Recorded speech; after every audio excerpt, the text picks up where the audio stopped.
मानस भजरे गुरुचरणं दुस्तर भव सागर तरणं मानस भजरे गुरुचरणं दुस्तर भव सागर तरणं मानस भजरे गुरुचरणं दुस्तर भव सागर तरणं मानस भजरे गुरुचरणं दुस्तर भव सागर तरणं गुरु महाराज गुरु जय जय गुरु महाराज गुरु जय जय गुरु महाराज बोलो गुरु महाराज गुरु जय जय सत्य साईनाथ सद्गुरु जय जय सत्य साईनाथ सद्गुरु जय जय ओम नमः शिवाय ओम नमः शिवाय ओम नमः शिवाय शिवाय नमः ओम नमः शिवाय ओम नमः शिवाय ओम नमः शिवाय शिवाय नमः ओंकारं भव ओंकारं भव ओंकारं भव ओम नमः बाबा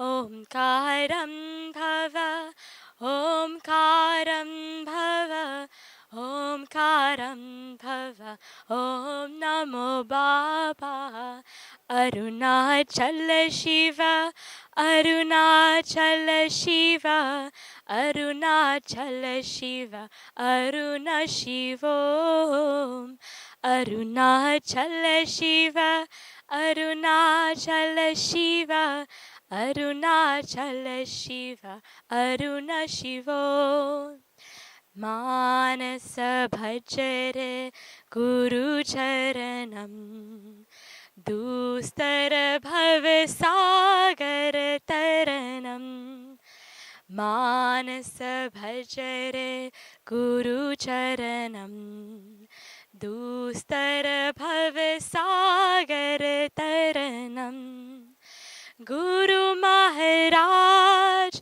गुरु जय जय गुरु महाराज गुरु जय जय सत्य साईनाथ सद्गुरु जय जय सत्य साईनाथ सद्गुरु जय जय ओम नमः शिवाय ओम नमः शिवाय ओम नमः शिवाय शिवाय नमः ओम नमः शिवाय ओम नमः शिवाय ओम नमः शिवाय शिवाय नमः अरुणाचल शिव अरुणाचल शिव अरुणाचल शिव अरुण शिवो अरुणाचल शिव अरुणाचल शिव अरुणाचल शिव अरुण शिवो ओंकारं भव ओंकारं भव ओंकारं भव ओम नमो बाबा ओम नमो भव ओंकारं भव ओंकारं भव ओम नमो बाबा Arunachal Shiv Arunachal Shiv Arunachala Shiva, Aruna Shivom, Arunachala Shiva, Arunachala Shiva, Arunachala Shiva, Aruna Shivom. Om Namah Shivaya, Om Namah Shivaya, Om Namah Shivaya, Shivaya Namah Om. Om Namah Shivaya, Om Namah Shivaya, Om Namah Shivaya, Shivaya Namah Om. Manasa bhajare Guru Charanam, Dustara Bhavasagar Taranam.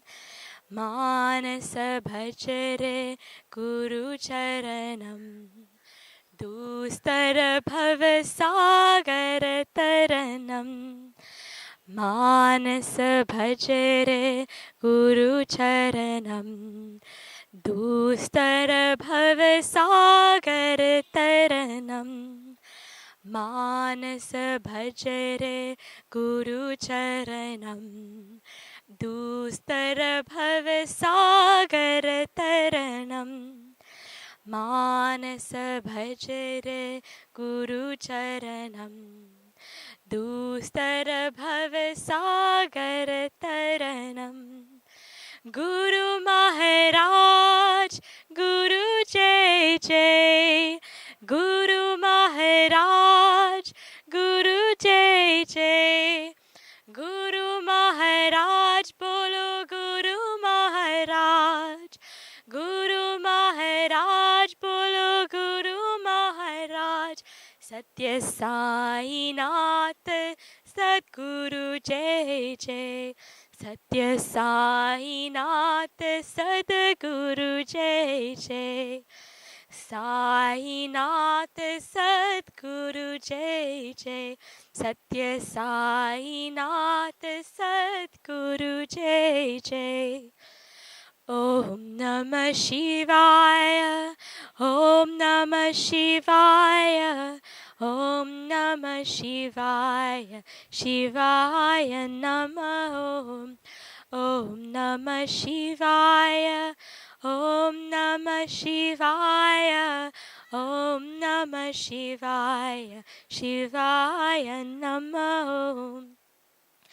Om Namah Shivaya, Om Namah Shivaya, Om Namah Shivaya, Shivaya Namah Om. Om Namah Shivaya, Om Namah Shivaya, Om Namah Shivaya, Shivaya Namah Om. Om Namah Shivaya, Om Namah Shivaya, Om Namah Shivaya, Shivaya Namah Om. Arunachala Shiva, Arunachala Shiva, Arunachala Shiva, Aruna Shiva, Arunachala Shiva, Arunachala Shiva, Arunachala Shiva, Aruna Shiva, Arunachala Shiva, Arunachala Shiva, Arunachala Shiva, Aruna Shiva, Arunachala Shiva, Arunachala Shiva, Arunachala Shiva, Aruna Shiva, Arunachala Shiva, Arunachala Shiva, Arunachala Shiva, Aruna Shiva. Omkaram Bhava, Omkaram Bhava, Omkaram Bhava, Om Namo Baba, Omkaram Bhava, Omkaram Bhava, Omkaram Bhava, Om Namo Baba, Omkaram Bhava, Omkaram Bhava, Omkaram Bhava, Om Namo Baba, Omkaram Bhava, Omkaram Bhava, Omkaram Bhava, Om Namo Baba. Arunachala Shiva, Arunachala Shiva, Arunachala Shiva, Aruna Shivom, Arunachala Shiva, Arunachala Shiva, Arunachala Shiva, Aruna Shivom. Arunachala Shiva, Arunachala Shiva, Arunachala Shiva, Aruna Shiva. Om Namo Bhava, Om Namo Bhava, Om Namo Bhava, Om Namo Bhava. Om Namah Shivaya, Om Namah Shivaya, Om Namah Shivaya, Shivaya Namah.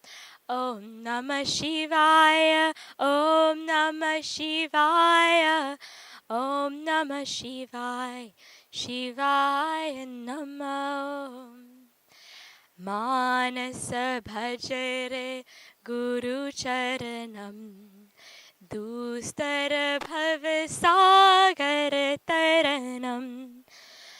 Manasa Bhajare Guru Charanam, Dustar Bhavasagar Taranam.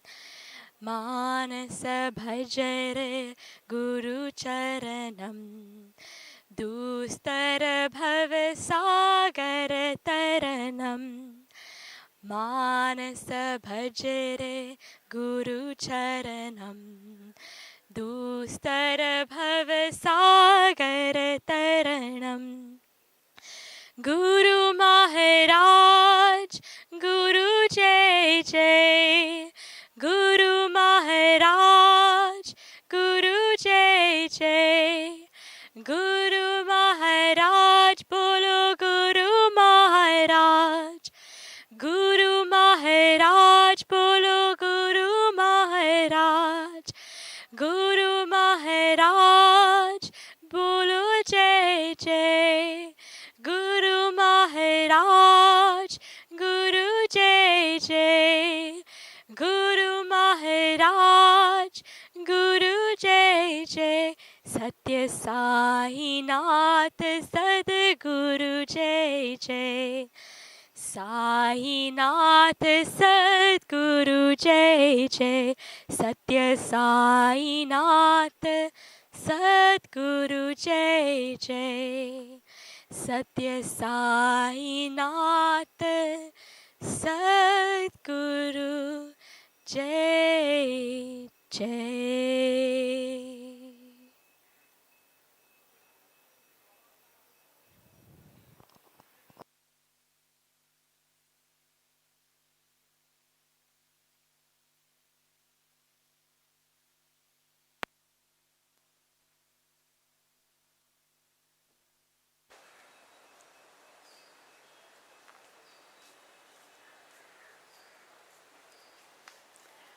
Welcome to Satsang. Today is such a beautiful day. Every day here on the banks of Ganga is an opportunity for a beautiful day, but today is also a special holiday. In India, there's something like 700 and something holidays for 365 days a year. So every day almost is some holiday. And today is a holiday called Harela. And it's the holiday that literally means the day of greenery. And it's a day where people plant trees. It's a day that's also seen as very auspicious for plantation of seeds just before the rainy season. It's officially the day that celebrates the coming of the monsoon. We've been very blessed to already have welcomed in the monsoon and have had already such wonderful opportunities to sing and to dance and to meditate and to pray in the rain. But this holiday today is specifically focused on greenery, on hariyali, on planting our trees and making sure that the trees that we've planted are healthy. Normally at this time, with Puja Swamiji's inspiration and leadership, our teams are up in the hills with the governments of Uttarakhand planting hundreds of thousands of trees, and in so many other areas planting tens of thousands of them. This year, because of the pandemic and the need to stay in place, the need to not be out in crowds, we planted trees here at Parmarth. But we planted sacred trees. We planted tulsi trees. We planted sandalwood, chandan trees.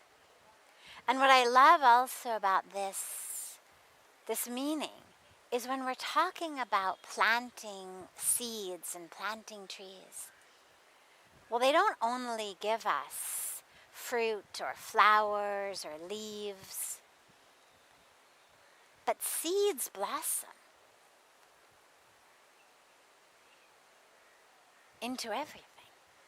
And so on this day, it's been a beautiful and special prayer that we've had all day, that may all the trees and all the seeds planted today blossom and sprout, not just into nice trunks and leaves and branches or nice fruits and vegetables or grain, but may they also sprout and blossom into healing and health, peace, happiness, love for all. So, welcome to Satsang on the day of green. And as Puja Swamiji would say, let every day be a day of green. Why not? We take our inspiration and our messages from these holidays. But ultimately, the purpose and the meaning is not about, oh, I love my mother on Mother's Day, or I love my dad on Father's Day, or I protect the earth on Earth Day, or I plant trees and protect trees on Harela. But rather, these holidays are there to awaken us, to remind us, to kind of kickstart our brains into remembering why it's so important to love our mothers every day, to love our fathers every day, to protect the earth every day, to protect water every day, not just in March on World Water Day, but every day. And to remind us to plant trees every day. Ideally in the seasons that are most suited to it, obviously. But plant them as much as we can. They're really the future. They're the present and the future. So a happy day of green to everyone. And we'll start with our first question that has come in advance.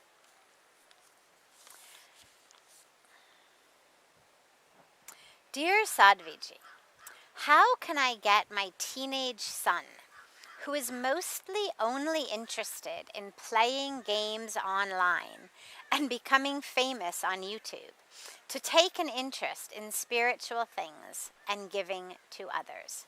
Thank you so much.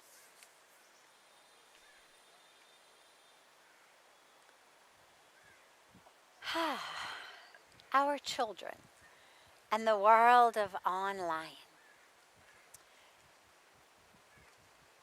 It's a deep dilemma because those of us who were blessed, and to me it really feels like a blessing, to grow up when we didn't have smartphones, to grow up where discovering one identity within you was hard enough. Am I a jock? Am I an academic? Am I, the homecoming king or queen? Or am I the, best at math? Am I the football player? Or am I the musician? Or am I the rebel? Or, in school there's all of these little groups and cliques, and kids identify so much based on which group they're in. And it's hard enough figuring out who you are. On the most basic level, I don't even mean on the spiritual level, on just the most basic level. Without having to simultaneously curate an online identity. Kids these days not only have to figure out who they really are, but they also have to curate an identity that is a very manicured or embellished or completely different identity than who they are. And I can't even begin to imagine how difficult it must be. I see it. I see it in kids. I feel that struggle. I watch it. But what that must be like to be 10, 11, 12, 16 and trying to figure out who you are, and simultaneously trying to figure out what you have to say, where, do to get the most likes online. From over here, it looks like torture. So the first piece is have compassion. They're really juggling an awful lot. But number 2, help your son understand. Don't take him away from it, because unfortunately we cannot rewind history. We cannot uninvent the smartphone. We can't uninvent social media. And so our tools become, number 1, how do we use these in positive ways? Because of course, they're just tools. Like fire is a tool. It can either cook your food or burn down your house. This technology is just a tool. It can either share and spread spirituality, inspiration. Look, here you are having satsang on YouTube or on Facebook. So that same technology actually can be a technology of spirituality. It's not the problem of the technology. But what your son needs is for you to understand how difficult it is for him to A, maneuver his way through school and his friend circle, and B, have to pay so much attention not only to who's talking to him at school or who he's eating lunch with or what parties he's going to, but this whole other parallel world of how many followers, how many likes, how many comments, how many watches, how many views. Have compassion for that. But also remember that parents, since time immemorial, long before there were smartphones, parents have been telling their children, get off the phone, turn off the TV. And even if it was just an old TV with a dial, nonetheless, The kids would scream and cry, "No, no, no, Mom, just one more show." I remember saying to my parents, "No, this is my favorite commercial. Just let me watch this commercial." And they would laugh because, of course, how pathetic. But it's that urge, just another 2 minutes. Even the show's not on, but just another, my favorite commercial. So parents have been turning off TVs while kids kick and scream. Parents have been pushing down the button on the phone, the old phones that actually had little buttons that went up and down, to hang up the phone, while kids kicked and screamed and cried. This is a part of parenting. Just because we're now doing it on smartphones or digitally doesn't mean that somehow parents aren't going to have to go through the same thing that parents have always gone through, which is to learn to say no. And then to have the courage to deal with it when your son says, "I hate you. You're the worst mom ever. All of my friends' mothers let them on YouTube all night long." But welcome to being a parent. I used to yell at my parents for not letting me eat sugar cereal. My best friend who lived next door was allowed to eat all of the junk he wanted. And I used to go over there in the morning and eat bowl after bowl of Lucky Charms cereal because I wasn't allowed to have it at home. And would yell at my parents, "I hate you, it's not fair. Why can Robbie have Lucky Charms and I can't have Lucky Charms?" But you know what? They never gave in. They never said, "Oh, you hate us? Okay, you can eat Lucky Charms. Oh, you're angry? Okay, you can have Lucky Charms." They did what parents have always done, which is they said, "I'm so sorry you're upset. Deal with it." Or, "I'm so sorry you're upset. Someday you will thank me." Which of course I do, because thanks to them I was raised with really, really healthy eating habits. In the same way, have that courage to put your foot down. Turn off the Wi-Fi in the house if you need to.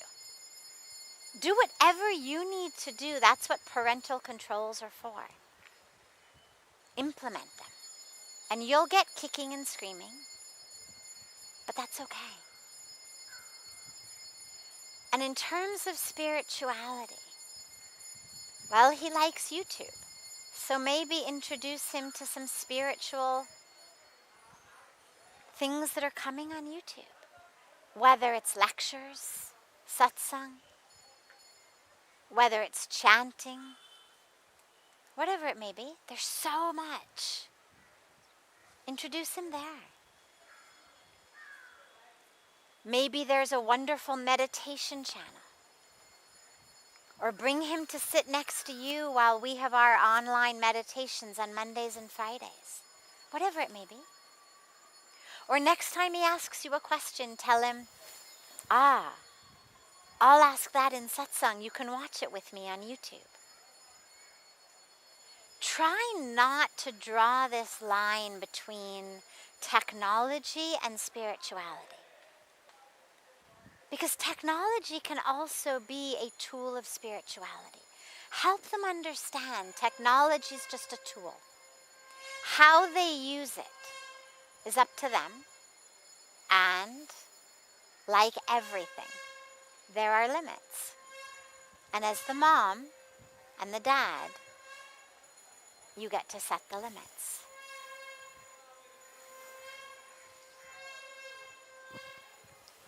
Hari Om, Sadhviji. Hari Om.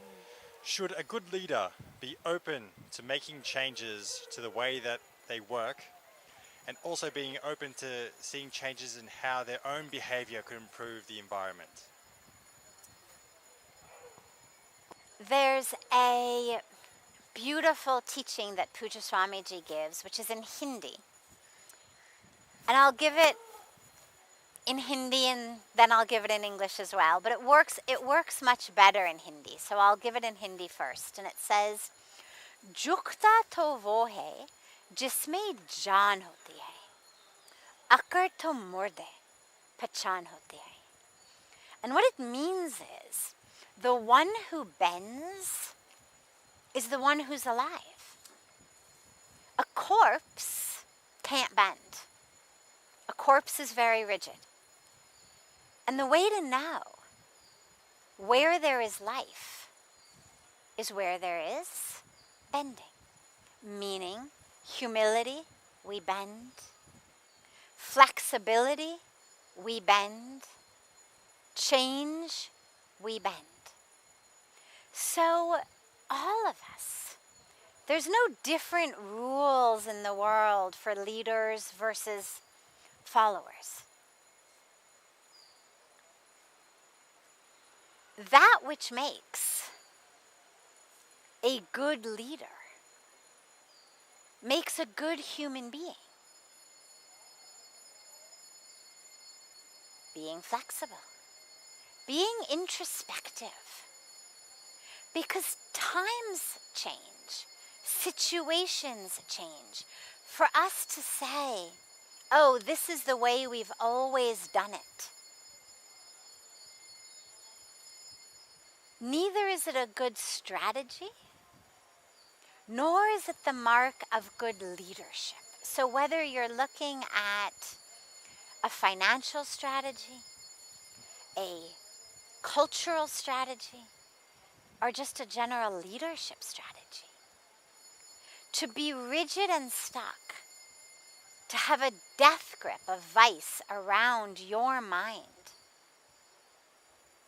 is going to ensure that everything suffocates. We have to allow the truth of the moment to come in. If we come up here on the roof for satsang, or we get everything set up, and it starts to rain, and the guys forgot the umbrellas, well, for me to sit here and say, no, no, no, we're just going to continue satsang because this is what we do. It's not time to end it yet. Ensures not only that we all get drenched, but that all of the equipment is ruined, that we have actually a technological and financial disaster. And just a little bit of flexibility in my mind to say, okay, we need to end early. Or, okay, can you pick up the camera and kind of follow me inside? We'll have a little bit of a satsang, a mobile satsang as we walk to somewhere inside. Just a little bit of flexibility. Too many of us lose in life. And this isn't only in leadership. This is all over life. We lose when we are stuck. This is how we've always done it. This is how I have always done it. It means that we're not open to the truth. Because that truth of the moment keeps changing. Sometimes it's sunny, sometimes it's raining. There are days that it's very auspicious to be on the rooftop and beautiful and share the sunset over Mother Ganga with you. But of course, when the pandemic is over and we actually are able to have a crowd, we'll have to switch places to a place that enables a crowd. If I say, no, no, no, must be the rooftop, we'd have people hanging over the edges. Not safe. So yes, of course, a leader must always be open to every sign, every signal of where the flow of the universe is going, and be able to use that inner GPS and also inner compass to know, where are we going? Where are we going?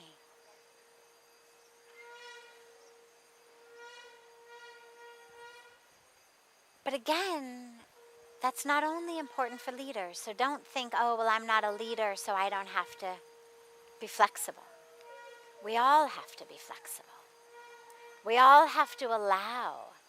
Like right now, look, in the middle of COVID pandemic, what if leaders said, no, I'll only talk to thousands of people at once, live? Well, that would endanger the lives of the thousands of people. It would also be illegal in most places. It would certainly not be a wise decision. This pandemic has forced every one of us, from the highest level leadership to just people in their homes with their families, to change everything about how we live. And if we're not able to do that, we won't survive it. If we insist on living during COVID the way we lived prior to COVID, there's a very good chance that we're going to get sick and that we'll infect others. So we have to be open and flexible. We have to be able to look at the changing flow of the river of life and adjust our sails accordingly. It's the only way to navigate the river of life, the ocean of life, especially if you've got people following you. It's even more important then, because being rigid and stuck is bad enough when it's just your life. But for you to suffocate other people's lives, that's the lack of dharma, the lack of responsibility, the lack of integrity. So yeah, we all have to be flexible.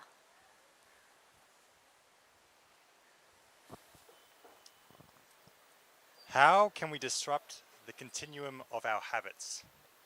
When a bad habit becomes second nature, we may even know it is harming us, yet we find it difficult to get out of its clutches. Please instruct me how we can free ourselves from this slavery. Habits. So habits were created. We weren't born smoking cigarettes, punching our fists through walls, cheating on our spouses, gambling. These are all acquired habits. And I don't want to spend too much time going into kind of the neurology of reward, but it's enough to just know that habits get created when, through engaging in them, it triggers a reaction in the brain that's a reward. So either what I'm doing feels pleasurable, or sometimes it's more subtle than that. Take cigarette smoking, for example.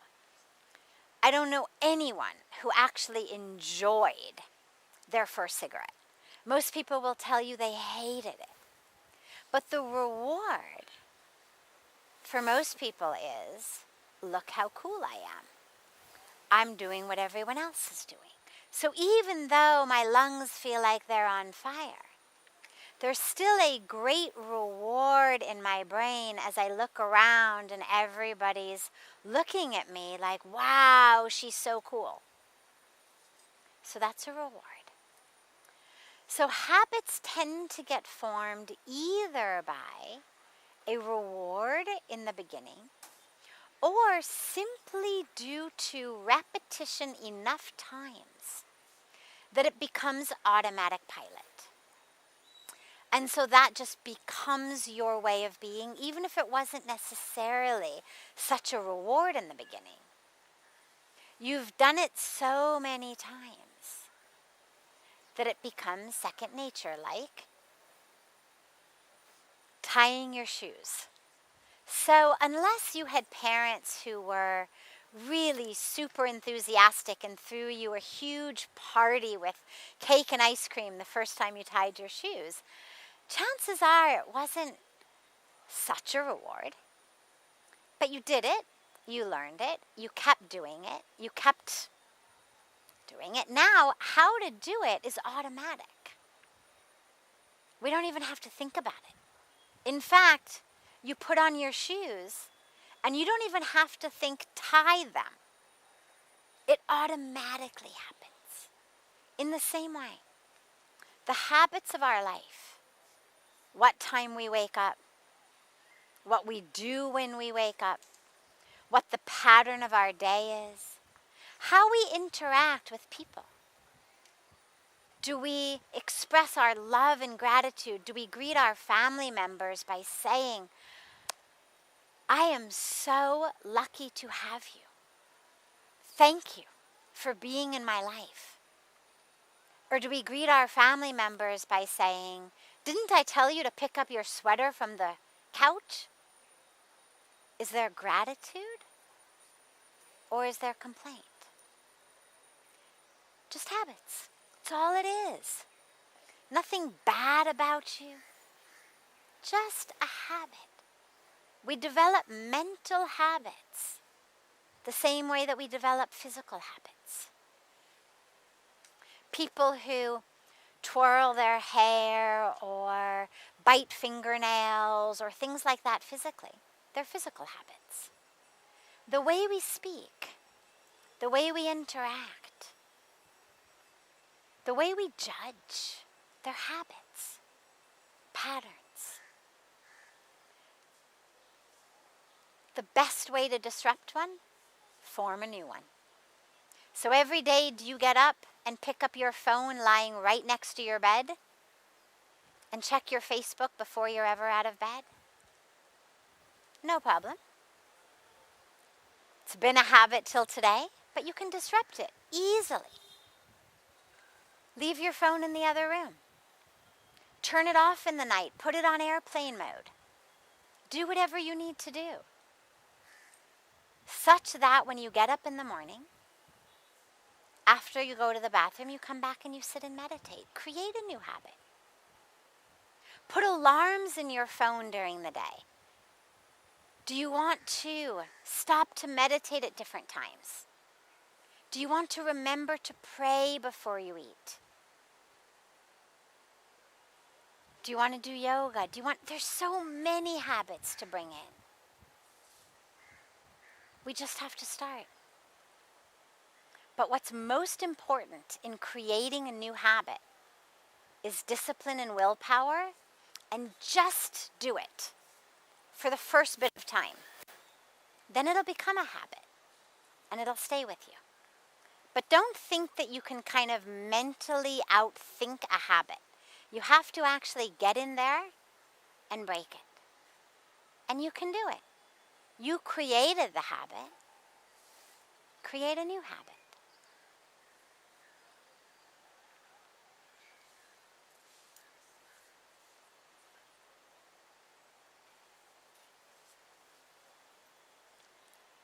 Have a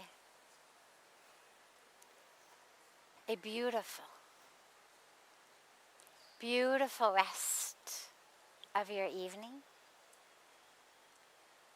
We'll see you tomorrow for meditation. Let's create a habit of meditating. We gather here at sunset, 6:30 in the evening. For some of you, it'll be sunset. Create a sunset meditation habit. For some of you, it'll be morning. Create a habit to join us for meditation in the morning. You may have to readjust some things, but these days where so many of us are at home, it's actually the perfect time to set new habits. It's much harder when you actually have 100 places to go and people to be with. Take this time. Use it to set new habits in your life. So let's begin together tomorrow. The habit of meditation. We'll have habits of meditation, habits of satsang, slowly, slowly. And then you'll see how easy it is to just get into the habit of something. Set an alarm. You know when the alarm goes off, meditation. Alarm goes off, satsang. And then slowly you can use the same way to set all of however many habits you want through your day. But let's start somewhere. So I'll see you all tomorrow for sunset or sunrise if you happen to be in California. Meditation.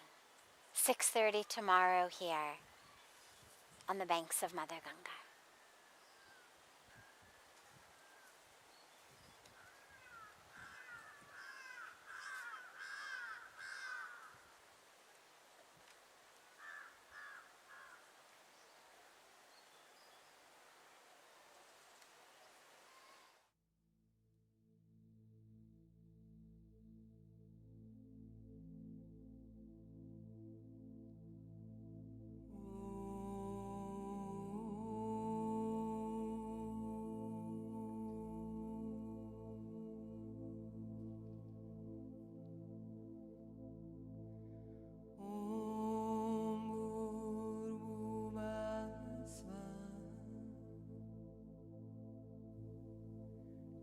Saviturva